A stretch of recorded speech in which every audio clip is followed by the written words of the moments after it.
Buenas tardes, mi nombre es Udior Villegas y yo junto a mi grupo somos el grupo número 3. Vamos a estar hablando acerca de la educación y la filosofía durante la Primera República, la anexión a España y la Segunda República. Como ya les había dicho anteriormente, mi nombre es Udior Villegas y yo voy a estar hablando acerca de la educación durante la Primera República. Primero que todo, debo decirles que el periodo de lo que se conoce como Primera República fue el periodo que transcurrió entre los años 1844, iniciando con la proclamación de nuestra independencia, hasta el año 1861, cuando se da la anexión a España. En este tiempo, la ley que regía era la ley de instrucción. Esta regía el país completo en cuanto a lo político, económico, religioso y en lo educativo. El sistema educativo se dividía en niveles. Estaba el nivel básico, el nivel medio y el nivel superior. El nivel básico estaba dividido en diferentes ciclos, pero lo importante en estos era que se debía trabajar de forma rigurosa lo que era la lectura, la caligrafía, la escritura y el análisis de texto. Los estudiantes con mayor calificación, los estudiantes que sobresalían, eran premiados para mantenerlos motivados. En el nivel medio teníamos dos áreas, el área de administración y el área industrial. Y en cuanto al nivel superior teníamos 4 facultades, que eran la Facultad de Filosofía, Facultad de Derecho, Facultad de Sagradas Letras y Facultad de Ciencias Médicas. En este tiempo, los varones y las hembras no estudiaban juntos. Habían escuelas para hombres y escuelas para mujeres, donde se destacaron como directores Manuel Álvarez y Ulises Francisco Espaillat. También establecer que, según la ley de instrucción, se debía crear una escuela por cada pueblo y al menos 2 por cada provincia. En el año 1849, durante el gobierno de Buenaventura Báez, destacó mucho lo que fue el Colegio Buenaventura, que era de su propiedad. Este era un colegio privado. También, para culminar, decirles que el salario de un maestro oscilaba entre los 30 y 20 pesos. Esto dependía mucho de la asignatura que enseñara. También que para ese entonces, como lo es ahora, la educación contaba con el 4% asignado de lo que es el presupuesto de la nación. Yo le voy a continuar hablando cambios que se introdujeron por los españoles durante la anexión del 1861 al 1865. El 18 de marzo, el general Pedro Santana puso en mano del Imperio Español el destino de la República Dominicana, contraria a los intereses de los gobiernos Buenaventura Báez y el propio dueño de la finca El Prado. Aplicación de la política financiera, llegando a efectuarse para esa fecha más de 30 emisiones monetarias. Respaldo esto significó la economía de la República Dominicana fue llevada a una ruina total por los gobiernos corruptos de Buenaventura Báez y Pedro Santana. El ingreso del Estado antes de la anexión en el 1960 provenía mayormente de los impuestos y las importaciones en menor medida, exportaciones, alcanzando así en el año la cifra de 33,000 pesos, mientras que el gasto superaba los 50,000 pesos. A entregarse la República Dominicana a los españoles, estos impusieron su medida opuesta radicalmente a los intereses de ellos, como podemos ver. Y los productos del país de las pequeñas burguesías, de los sectores popular dominicanos. Otro cambio de los españoles fue la prohibición de retiro de mercancía en la aduana. De los retiros de mercancía en la aduana, ellos obligaban a cambiar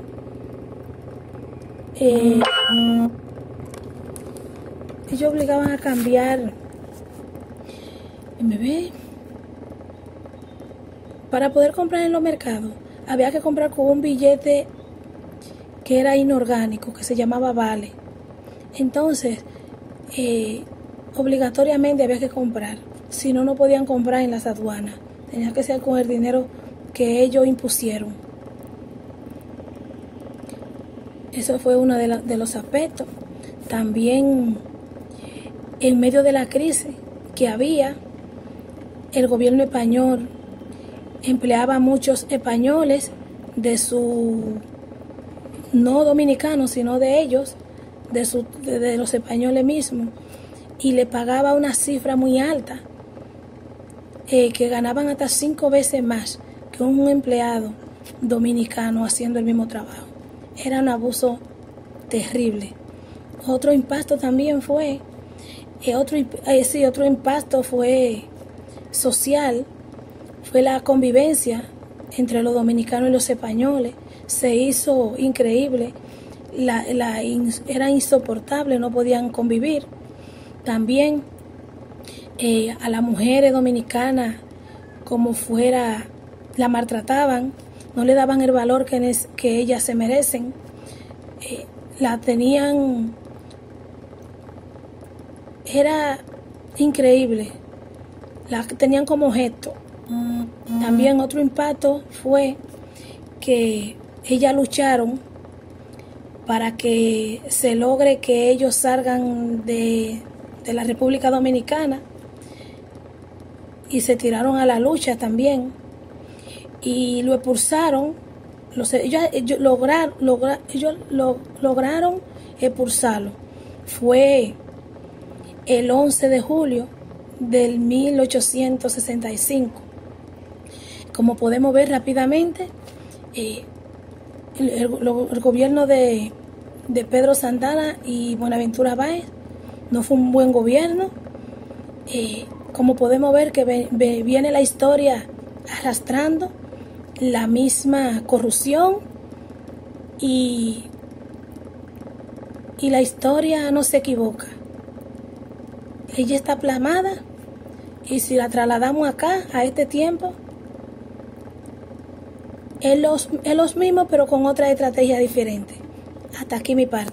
Buenas, mi nombre es Ana Iris Moreno de la Cruz y voy a hablarle sobre la reforma ostosiana.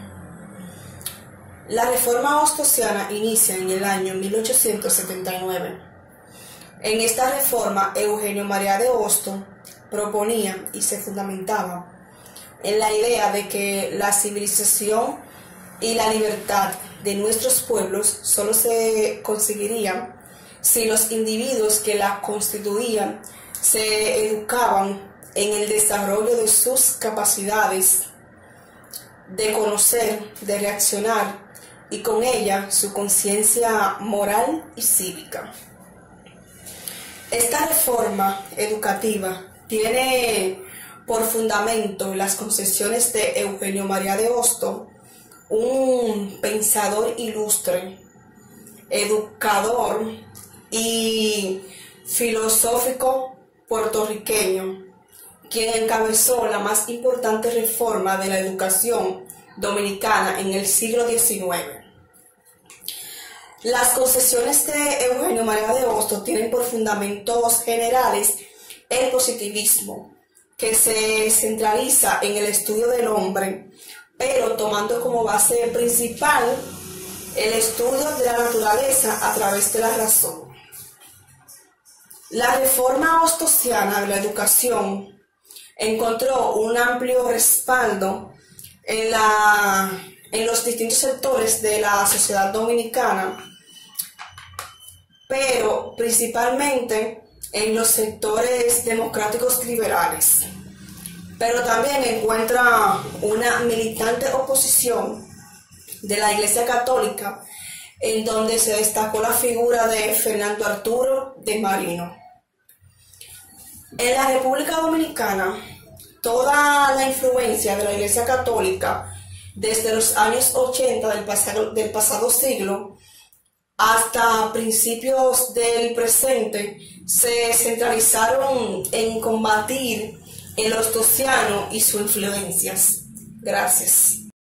Buenas, mi nombre es Barbanelis Vizcaíno y yo estaré exponiendo sobre las características sociales y filosóficas, sus representantes y estilo de educación. La característica social se denomina a una sociedad conjunta de personas que tienen una característica común como su historia, costumbre, lengua, mitos, creencias, economía, arte y valores culturales pertenecientes a una misma población que tienen como convivencia territorial y un estilo de vida comunes entre sus propios miembros. Características filosóficas. La filosofía surgió gracias a la curiosidad de los hombres buscando respuestas a sus preguntas. La filosofía se denomina por dos cosas, que es la ciencia o un estilo de vida. Una de las características de la filosófica viene siendo la crítica, que la filosofía es un saber crítico que pone en duda cualquier criterio, cualquier pensar, cualquier cosa o cualquier pregunta. Sus representantes fueron Tales, Anaximandro y Anaxímenes, que fueron los primeros filósofos griegos que marcaron una transformación del pensamiento antiguo que desde ese momento pasa de ser una mitología a un ojo de la razón. El estilo de la educación. El estudio y la formación científica de la práctica educativa puede tener lugares a través de diversas perspectivas como son la economía de la educación, la psicología de la educación, la sociología de la educación, la didáctica de la educación, la historia de la educación y la metodología de la educación, de la investigación educativa y la filosofía de la educación. Esto es lo que son las diversas características, los representantes y lo que es la sociedad con respecto a la filosofía.